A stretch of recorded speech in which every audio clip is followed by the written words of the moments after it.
നെയ്യ് കഴിക്കാമോ, അല്ലെങ്കിൽ നെയ്യ് കഴിക്കുന്നുണ്ട് കൊളസ്ട്രോൾ കൂടുമോ, ശരീരഭാരം വർദ്ധിക്കില്ലേ എന്നൊക്കെ ഒത്തിരി സംശയം എല്ലാവർക്കും ഉണ്ട്. പലപ്പോഴും ഞാൻ മരുന്ന് നെയ്യുകൾ എന്തെങ്കിലും രോഗത്തിനായിട്ട് കൊടുക്കുമ്പോൾ, രോഗശമനത്തിനായിട്ട് കൊടുക്കുമ്പോൾ എന്നോട് ചോദിക്കുന്ന ഒരു സ്ഥിരം ചോദ്യമാണിത്. ഡോക്ടർ, എനിക്ക് കൊളസ്ട്രോൾ ആണ്, അപ്പൊ എനിക്ക് നെയ്യ് കഴിക്കാമോ, അല്ലെങ്കിൽ നെയ്യ് നമുക്ക് നിത്യവും ശീലിക്കാവുന്ന ഒരു ഭക്ഷ്യപദാർത്ഥമാണോ എന്നൊക്കെ ചോദിക്കാറുണ്ട്.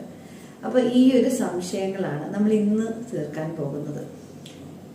എല്ലാവരും കേട്ടിട്ടുണ്ടാവും, സെലിബ്രിറ്റീസ് പലപ്പോഴും ഇന്റർവ്യൂസിൽ പറയാറുള്ള കാര്യമാണ്, അവരുടെ ദിവസം സ്റ്റാർട്ട് ചെയ്യുമ്പോൾ അവർ രാവിലെ വെറും വയറ്റിൽ ഒരു സ്പൂൺ നെയ്യ് കഴിക്കും, അല്ലെങ്കിൽ അവരൊരു ഗീ കോഫിയിലായിരിക്കും അവരുടെ ഡേ സ്റ്റാർട്ട് ചെയ്യുന്നതൊക്കെ. അപ്പൊ പലരും ചിന്തിച്ചിട്ടുണ്ടായിരിക്കും, ഇവരൊക്കെ നെയ്യ് കഴിക്കുമല്ലോ, എന്നിട്ടും ഇവരൊക്കെ എന്താ ഇത്ര സ്ലിം ആയിട്ട് നിൽക്കുന്നത്, ഇവരൊക്കെ ഇത്ര തിളക്കമായിട്ട് നിൽക്കുന്നത് എങ്ങനെയാണെന്നൊക്കെ ചിന്തിക്കാറുണ്ട് അല്ലേ.